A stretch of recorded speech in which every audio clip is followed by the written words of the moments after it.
The sky over Delphi bled gold and fire. Priestesses scattered through the temple like frightened doves, their white robes streaked with ash. The sacred laurel trees, once evergreen and eternal, now smoked and withered. From the highest terrace of the temple, the oracle stood alone, veiled in silver, eyes clouded with a sight that reached beyond time. She whispered not to mortals, but to the gods. The chains shall rust, the titans shall stir. The sons of stars will fall like embers. Olympus shall shake, not from war, but from choice. The age of gods shall end not in blood, but in silence. Miles above, Olympus stood shrouded in storm clouds. Thunder boomed with no lightning. Zeus, king of the sky, listened. His hand gripped the scepter of storms as if it, too, could crack. Beside him, Athena's eyes narrowed, calculating. Poseidon sat silent, salt and fury in his gaze. Even Hades, god of the dead, emerged from shadow and spoke no word. Only Hera laughed. "A mortal girl speaks riddles, and you cower like children. Let her burn with her temple. We are eternal." But even she felt the shift. Something ancient had moved, something that had not stirred since the fall of the Titans. In the mortal world, far from the gods' quarrels, a boy knelt beside a smoldering field, his hands shaking. His name was Theron, and though he did not know it yet, the oracle's last vision had carved itself into his soul. And deep in Tartarus, beneath the roots of the world, something opened its eyes. Chapter 1. The Marked Boy. Theron awoke beneath a sky the color of iron. The field was silent. No birds, no breath of wind, only the cooling embers of what once had been his village. The fires had died during the night, but the scent lingered. Burned grain, scorched cloth, and the faint metallic tang of blood. His hands were blistered. His tunic was torn. A long, thin gash ran across his chest, crusted with dirt and dried crimson. He remembered only fragments, screams, hooves pounding the ground, a flash of bronze. Then silence. Then the dream. A mountain of white stone, wreathed in clouds. A voice that was not a voice. A woman's face formed from moonlight, whispering his name. You are the hinge. What breaks in you shall break the world.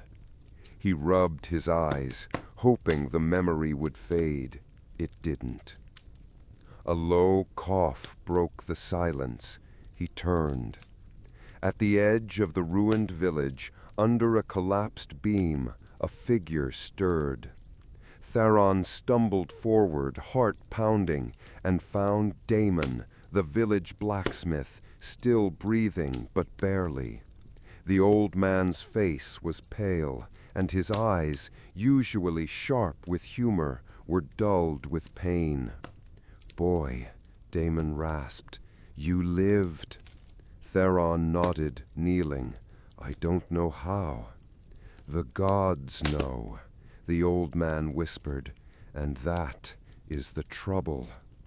He reached into the folds of his cloak and pulled out a small bronze disc, blackened with soot. It bore a single symbol, a crescent moon carved within a spiral sun. Take it to Delphi, the oracle. But she's not dead, not yet. Theron took the disk, and in that moment he felt it hum in his hand, not with heat, with presence, as though it watched him. Damon's head fell back. His final breath left him like a sigh into the dust. Thunder rumbled in the east. Theron stood, the token clenched in his fist, and looked toward the horizon. A mountain rose there, far in the distance, barely more than a shadow. Mount Parnassus, home of the oracle. The gods were not done with him, and whatever they wanted, he was not ready. But he would go. Chapter 2. Moon Daughter. In the Vale of Focus, where silver mists rolled like sea foam over the hills, a girl stood barefoot on the edge of a cliff. Her eyes, pale as starlight, watched the moon bleed into dawn. Selene. They had named her after the moon, but she had never known its kindness. Wind tangled her hair, dark as ink, as she whispered ancient words into the quiet. Beneath her, in the hidden cave where she made her dwelling, the herbs hung in neat rows, scrolls and half-burned candles scattered across stone. But she stood in the open now, where the gods might hear. "I do not pray," she said to the wind, "but if you still watch, know this, I have not forgotten." The gods had cursed her mother, a mortal priestess loved by Apollo, and for that Hera had struck. Her mother died screaming. Selene had lived.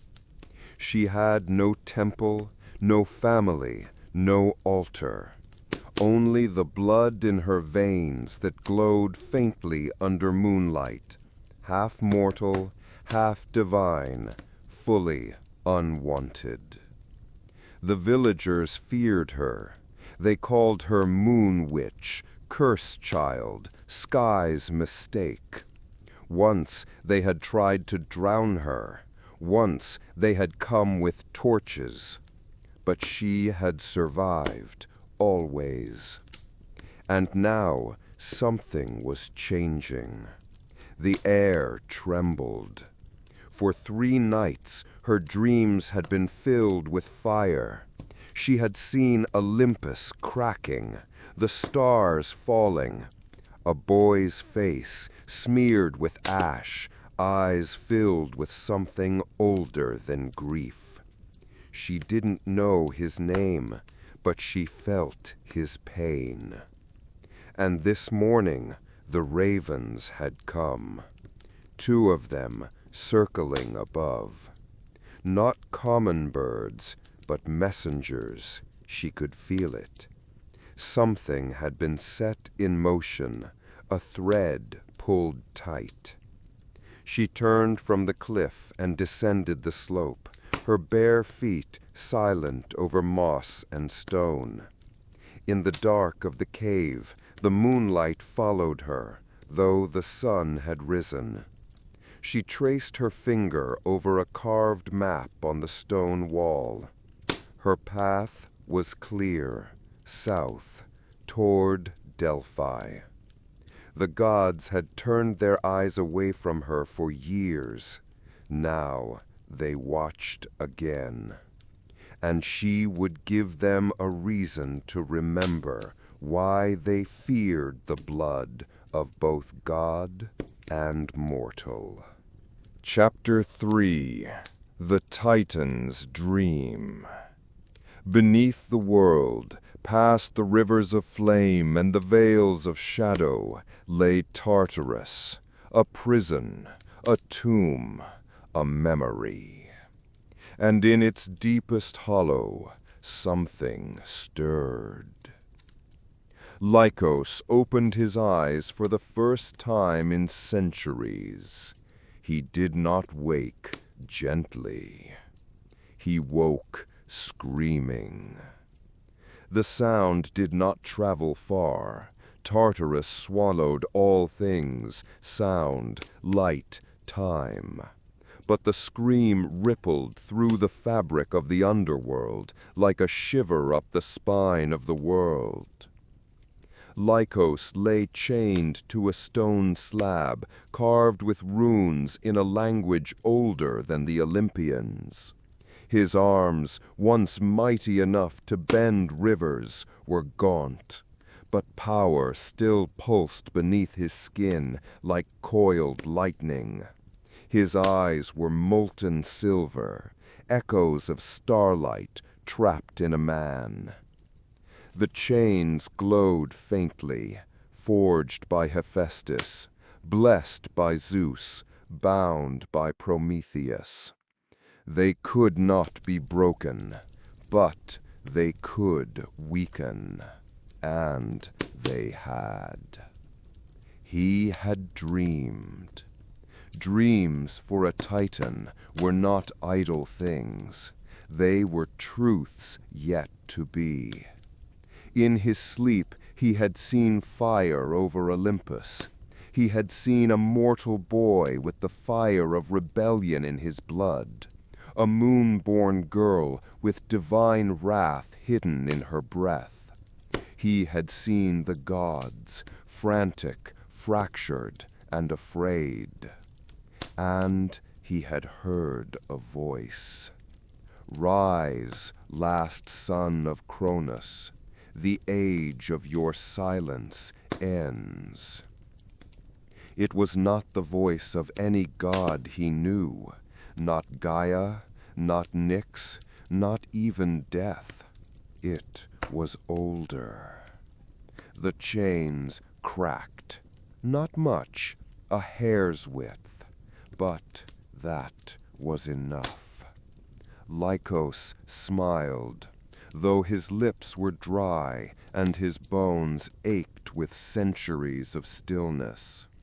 Zeus, he said softly, voice scraping against the silence like a knife, I remember the day you cast me down. Another crack. And I remember what you feared then. He raised his head. Around him, the spirits of the damned whispered, flitting between the shadows like smoke. They would not touch him. Even here, the dead respected fear. I am not Cronus. I am not Atlas. I am not vengeance. He bared his teeth. I am justice. And in the mortal world, the sky above Mount Olympus flickered once, just once. But the gods noticed. Chapter 4: The Broken Temple. Delphi was a wound. Once it had been the navel of the world, where gods spoke through smoke and sacred breath, where kings and tyrants bent the knee to a priestess in white. Now it was scorched and skeletal. The marble columns lay broken like the ribs of a dying beast. Ash clung to the steps. The scent of myrrh fought with smoke. Theron climbed the path slowly, legs aching from the journey. Days had passed since Damon died. He had spoken to no one, no travelers, no villagers, only the wind and the voice that sometimes whispered in his sleep. The bronze disk lay heavy against his chest, tied with a scrap of leather. It burned colder the closer he got to the ruins, pulsing like a heartbeat. He stepped past the threshold of the temple and stopped. The air was thick, humming with an unseen tension. His breath clouded, though the day was warm. The shattered statues around him seemed to watch. Then a voice spoke from the darkness. "You are late, Theron of Aegiros." He turned, hand to the small blade at his belt. It would not help. She stood in the shadows of the ruined sanctuary, veiled in gauze that shimmered like smoke. Her skin was weathered, yet untouched by time. Her eyes, clouded with prophecy, glowed faintly with a golden sheen. The oracle, still alive. "I saw you in fire," she said, stepping forward. "I saw the mountain crack. I saw the sky weep. And I saw you, standing on a field of ash, with gods at your side and death in your shadow." Theron's throat was dry. "I don't understand." "No," she said, "you don't, but you will." She reached toward him, placing her hand over the disk. In an instant, the world fell away. He saw visions, flashes of chaos. A silver-eyed girl raising a staff wreathed in moonlight. A man with silver eyes beneath the earth, rising with a tide of shadows. Zeus wounded, a city falling, a god screaming. He gasped and fell to his knees. The oracle's voice was soft. "You are the first of three, marked by fate, hunted by heaven, chosen by none." She looked toward the mountains in the east. "They will come for you now, both gods and those who wish to be. You must not stand alone." Theron looked up, trembling. "What am I supposed to do?" The oracle smiled. "Survive." Behind them, the temple cracked a little more. Chapter 5. Threads of Moonlight. The road to Delphi wound through hills cloaked in olive groves and whispering cypress trees. The sun hung low behind Serene, but the light never seemed to touch her. She moved like a shadow, barefoot, her pale cloak wrapped tightly around her. Each step was deliberate, each breath measured. She had not traveled this far in years. The last time she had neared the sacred road, her presence had caused a plague of dreams, visions in children, madness in priests, wolves howling for nights without rest. The village elders had called her a demon. She had smiled. But now the world felt different, heavier. In the skies above, the sun faltered, not dimmed, but uncertain. Clouds drifted like they had forgotten where they belonged.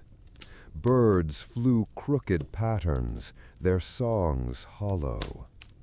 And in the corners of her mind, Selene felt a thread tighten. Something was watching.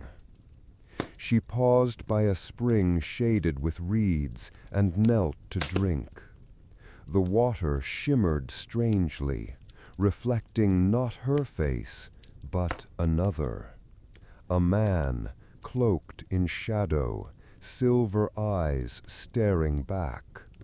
She recoiled. The image vanished. A voice, low and bitter, echoed across the clearing. "Daughter of ruin, did you think you could walk the path untouched?" She spun, drawing the curved blade from her waist. Nothing.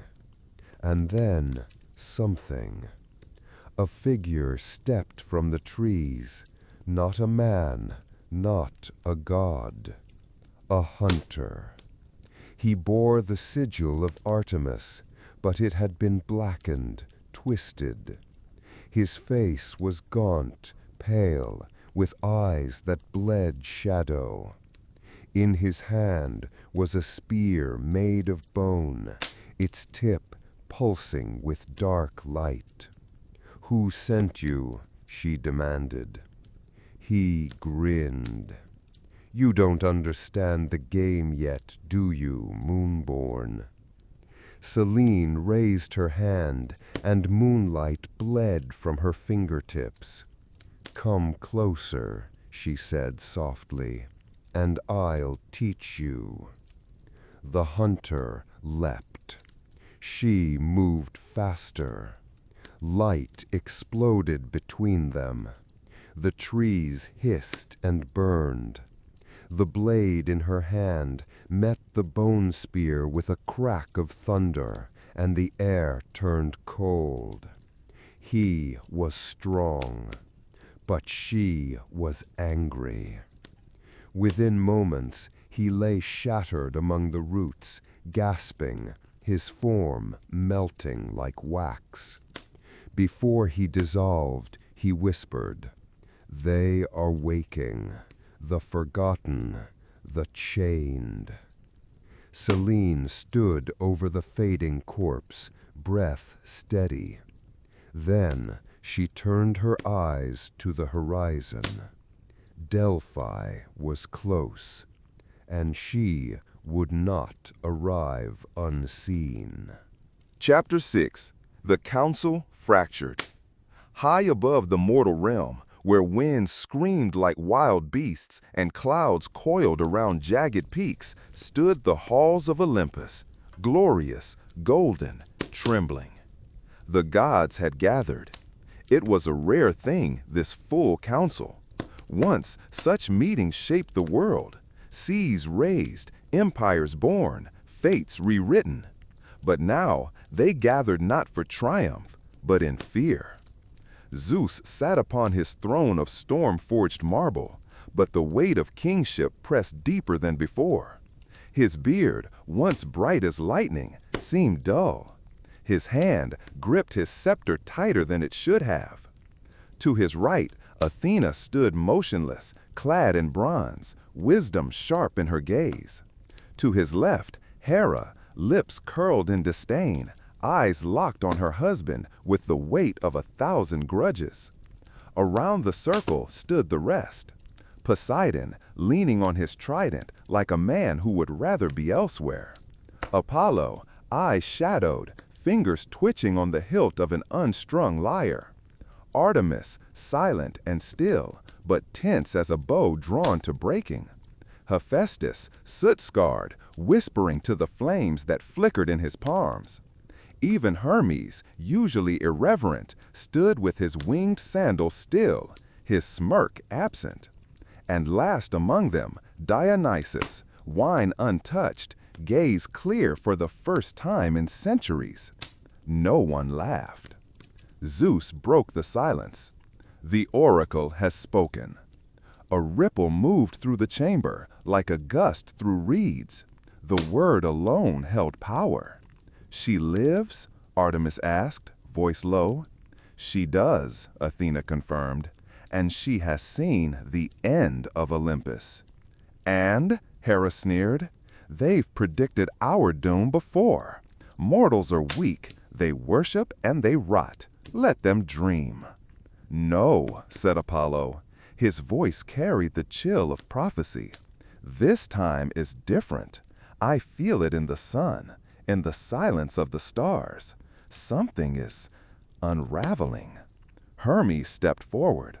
There are rumors, a child marked by fate, a demigoddess stirring moonlight. Even Tartarus shifts.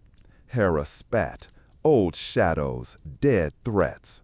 But Zeus did not move. She spoke of three, he said, 3 threads woven through fate, one mortal, one divine, one forgotten. Dionysus tilted his head. And which will kill us, I wonder? No answer came. Athena narrowed her eyes. We must act, not with fire, with precision. We need to find these 3 before others do. Poseidon growled, and if they are meant to break us, then, Zeus said, we break them first. And far below Olympus, thunder cracked over Delphi. Chapter 7, Ash and Light. The first time Theron saw her, she was standing in smoke. Selene had reached Delphi just after dusk. The temple ruins glowed faintly with the dying fire of the sun, but the air was thick with something else, something old. The oracle was silent now, hidden deep within the temple's broken heart. Theron stood outside, near the steps, sharpening his blade more out of nerves than necessity. He heard her before he saw her. Soft footsteps, measured, confident. He rose to his feet, weapon drawn, just in case. Then she stepped from the mist. She looked like a shadow made flesh, cloaked in moonlight and silence. Her face was pale, her dark hair streaked with silver at the ends. Her eyes met his, and in them he saw storms. "You're him," she said, voice low, "the boy from the vision." Theron blinked. I could say the same. Selene tilted her head. "You're smaller than I expected. And you're stranger." She smiled, just barely. A long silence followed. Then, "Why are you here?" he asked. She reached into her cloak and pulled out a scroll sealed with wax. The mark of the oracle burned into the parchment. "She summoned me," said, "the world's ending." Theron looked at the ruins behind him. It already has. She moved past him, walking up the steps without hesitation. He followed. Inside, the temperature dropped. The air shimmered faintly, as if holding its breath. The oracle sat in shadow, unmoving. "You brought her," the oracle said, not turning her head. "I came on my own," Selene replied. "She came because she must," the oracle murmured, "as must you both." Theron stepped forward. "What are we supposed to do? You keep giving riddles." "Riddles are truths wrapped in time," the oracle answered. "But, very well, I will speak plainly." She turned. Her eyes no longer glowed. They burned. "The gods will hunt you. The titans will rise. The world will bleed for the pride of Olympus. And the only ones who can stop it are the ones no one believes should." She looked at Selene, daughter of night.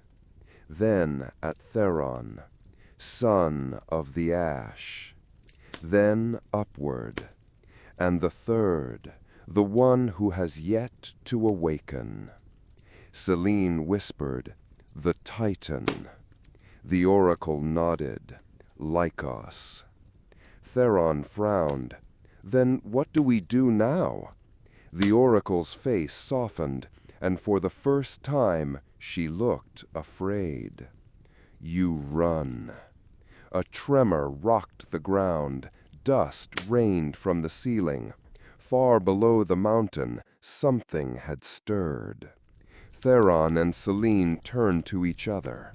No longer strangers, not yet allies. But fate had no more time for hesitation. Chapter 8. The Hunter and the Flame. In the shadowed forests of Arcadia, beneath trees that whispered of old gods and older sins, something ancient moved. He was called many names. In the high tongue of Olympus, he was Theronikos, the flame tracker. Among mortals, he had passed as man, beast, shadow, wind. But now, even the forests recoiled from his presence. Leaves curled, roots withered, birds fell silent.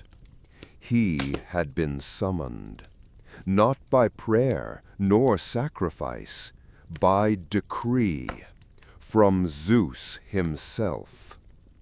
Theronikos knelt on one knee before the darkened altar of Artemis. The goddess had not come. She had not needed to. The pact was old, and the hunt always honored its debts.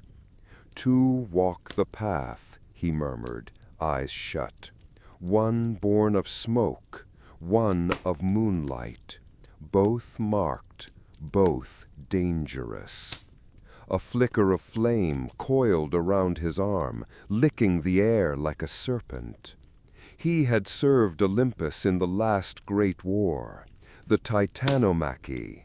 He had hunted Prometheus through ash and chaos.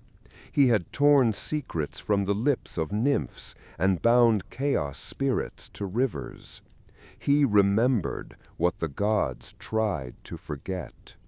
And now they sent him again. Track them, burn what shields them, break what protects them. That was all the message had said. He rose. Far away, Theron and Selene ran through the ruins of the southern cliffs, wind howling at their backs. The earth still trembled from whatever had shifted beneath the temple.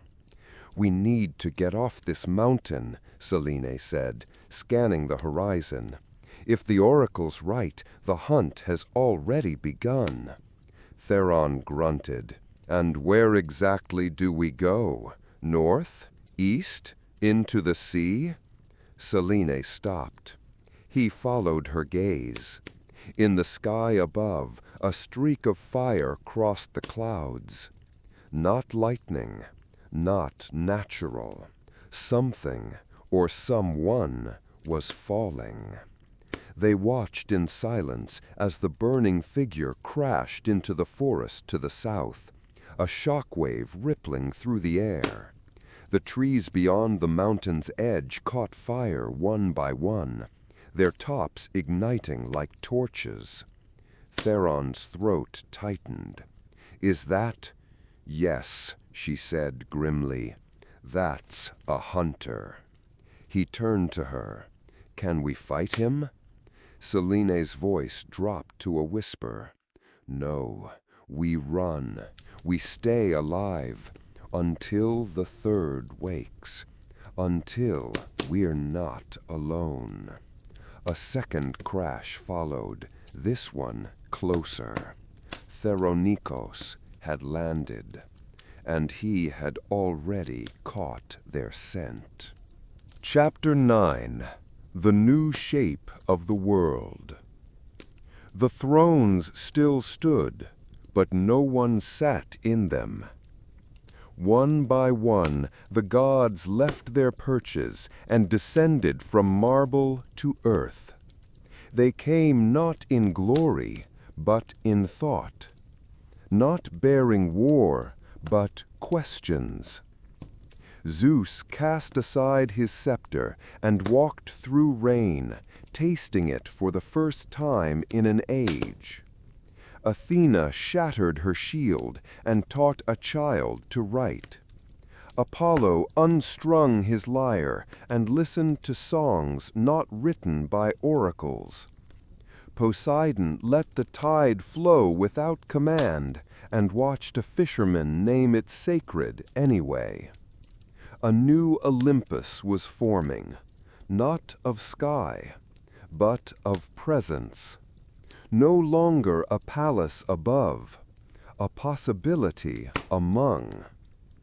Serene returned to the cradle where she was born, now blooming with pale flowers that only opened at night. The diadem offered by Artemis still lay on the stone. This time she picked it up, not to wear, to plant. She placed it in the earth beneath the stars, and from it grew a flower of silver petals and quiet fragrance. Children would come here, lovers, wanderers, not to kneel, but to speak softly and listen deeply. Selene watched the moon rise, then turned and walked down the hill into a world that finally had room for silence with meaning.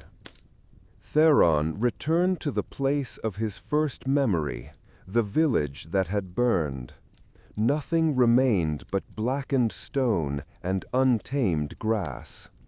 He gathered the ashes and mixed them with water from a spring, and in the center of it he placed the last spark from the temple of flame.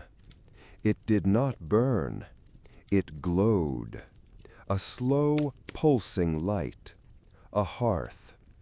He built a home around it, not large, not grand, but open, to strangers, to stories, to beginnings. He did not become a god. He became a firekeeper, and every time someone sat near his flame, they remembered someone who had been forgotten. Lycos stood at the edge of the lexicon. It was not a book anymore. It was a garden. Each law now a root, each root now open to revision. He did not write over everything. He left space for those to come. He opened a final page and wrote, "Power remembers, memory forgives, divinity listens." Then he set the quill down, and for the first time in all his years, he smiled without sorrow. In a corner of the world where no temple stood, a child looked to the sky. She did not pray. She spoke, and the sky answered, not with thunder, with attention, because the world had changed, because three did not ascend, they remained, because power had remembered how to kneel. End of chapter 29. Chapter 10. The Fire, the Silence, and the Star. Centuries passed, mountains eroded, cities fell and rose again, names changed, languages too, but three stories remained, told by firelight, whispered before sleep, etched into stone and song. Not as myths, as reminders. They did not begin with once upon a time. They began with when the gods listened. They say a man once walked the land with fire in his chest and no crown on his head. He built no temple, he made no war. But when people gathered in darkness, he brought warmth. He taught them how to carry flame, not to burn, but to build. They called him the flame-bearer. Some say his name was Elion, but the ones who knew him best called him simply Theron. They say a woman once stood on a broken mountain and stilled a god with a single word. Her voice could cut lies and heal sorrow, yet most of the time she did not speak. She taught that silence could be as sharp as thunder and twice as lasting. They called her the voice keeper, but to children she was just Selene. They say a man walked through Olympus without drawing a sword, and the sky bent to hear him. He did not demand, he rewrote, not with power, with memory. He taught that no throne lasts if it forgets who watches from below. Some called him the last Titan. Others knew better. They called him Lycos. The gods still exist, but they walk with the world now, not above it. Their temples are not stone. They are acts of grace. No longer do mortals pray to be spared. Now they speak and are heard. And far, far above, in a sky still healing from the old crack, a single new star burns blue, not because it was born, because it was remembered.